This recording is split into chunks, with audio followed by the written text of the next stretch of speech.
Hello again. The Public Protector wants the President to widen the state capture inquiry's terms of reference beyond the initial report. Busisiwe Mkhwebane says her predecessor's investigation only dealt with a dozen issues due to a lack of resources.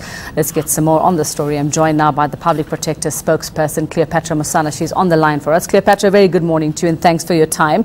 Can you explain to us or clarify why the Public Protector actually wants the terms of reference of this inquiry to be broadened when the inquiry is supposed to be based on the state of capture report by Tuli Madonsela, which focused on the President and his family's relationship with the Guptas?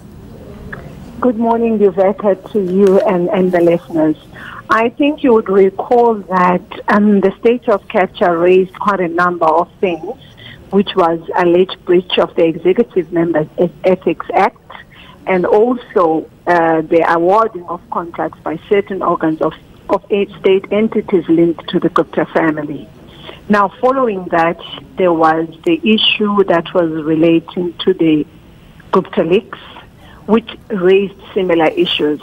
Now, what the Public Protector is saying, which is her reasoning, is that rationally, if you are looking at me, who has requested these resources but I have not been given, should I have been given the opportunity to investigate the state of capture report? Because you would recall that in the report there were observations, but subsequent to all the court proceedings is now findings. We needed as an office 31 million in order to ensure that we conclude the investigation. But further to that, then there are issues that are emanating from the Gupta leaks, which are raising similar issues. So that's why the Public Protector is saying, in order to avoid the Office of the Public Protector to get any further allegations which are relating to state capture, and also in the public interest, in order to balance the public expectation versus an office that is under-resourced, that is not going to be able to fulfill its mandate. Can you just specify for us then what exactly she wants included in this inquiry? You would recall in the statement, there's a collaborative investigation into the state of capture. We issued a statement, I think, sometime in June, where Public Protector had received a complaint on, I think that was on the 14th of June, where there were allegations that was made along the Guptas that they received high level of confidential information from the then Minister of Faith Mutambi. There were issues that were relating to PRASA. As you would know that PRASA, the Public Protector had PRASA with the report of derailed, and then we had to continue because there was new information with PRASA 2. But your reality is the investigation was facing constraints due to capacity constraints because the Office of the Public Protector has less than 200 investigators nationwide. There are issues that were relating to Transnet, allegations regarding a kickback agreement of a 5.3 billion, procurement of locomotives, role players in the procurement process in the locomotives in 2012, issues relating to awarding by Home Affairs officials to those Gupta-related people who were based in India, when the then Minister Kigaba was still Minister of Home Affairs, issues relating to ESCOM, where there were various issues which were raised, where it was alleged that, amongst other things, Minister William Brown failed to exercise the required oversight over ESCOM and its board and management. So there's various issues. So what the Public Protector is saying, here are all these issues, similar in nature. All of them are complaints that are currently in my office.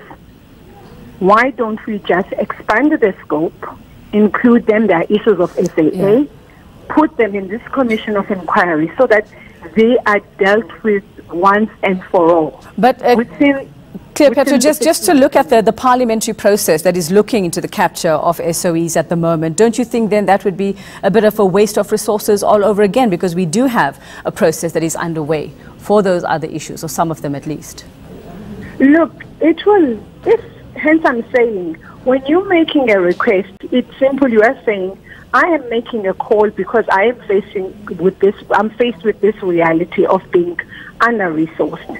Further to the fact that recently, just only last year, National Treasury did budget cuts to a tune of 8 million in the office. So if there are any other, instead of duplicating things, if Parliament is also dealing with, they'll be able to sift out those that to ensure that there's no duplication of processes. But you don't want to leave any stones unturned in anything that relates to state of capture.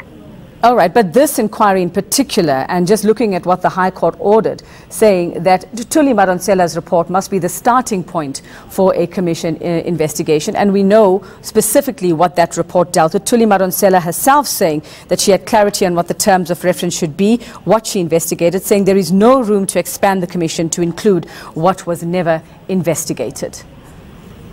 Remember, if you're going to approach it in that way, it's going to be incorrect.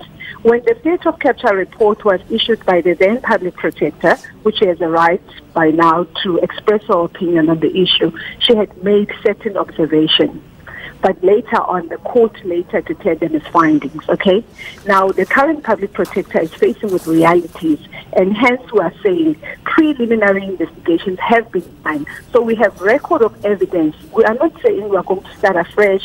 We are saying there is information that we have, expand the scope, ensure that instead of people of all these allegations that are relating to state capture keep on coming back and forth to the Office of the Public Protector, rather send everything to the Commission, and the Commission deals with it thoroughly.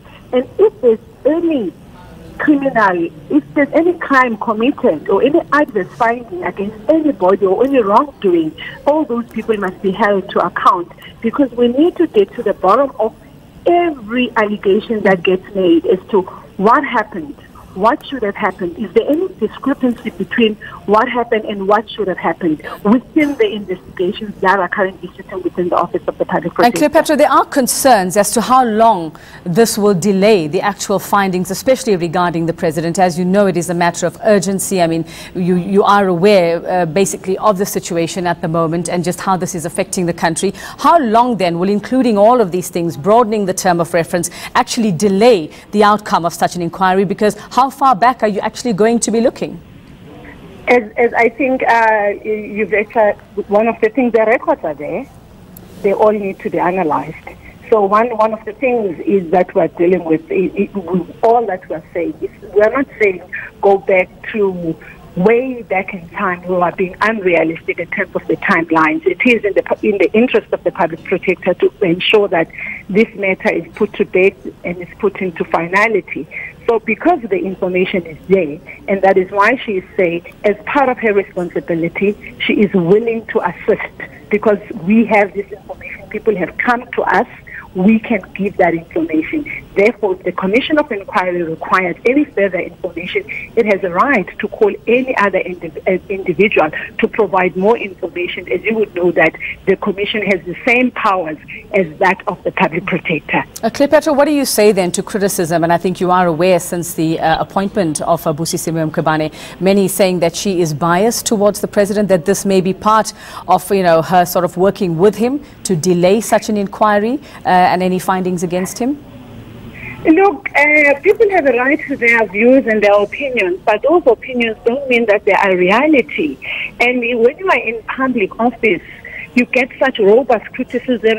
People would want to pigeonhole you to say you are a Gupta person or you are this person. So it's only, I mean, there's a freedom of expression. We live in a country, in a constitutional democratic country. But at the end of the day, she's an independent thinker.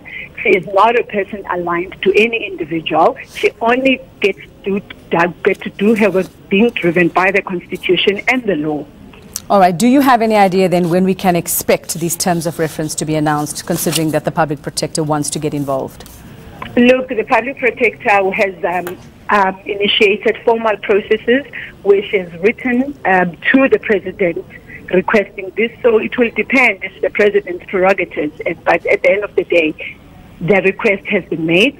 We don't want to lose this opportunity, so that at the end of the day, you are not faced with the public that is expecting you to have a certain outcome, whereby people will say, we are delaying investigation. So we're reliant on the President to see whether they will be able to accommodate the proposal that has been made by the Public Protector. Thanks very much. That's Cleopatra Musana. She's the Public Protector's spokesperson.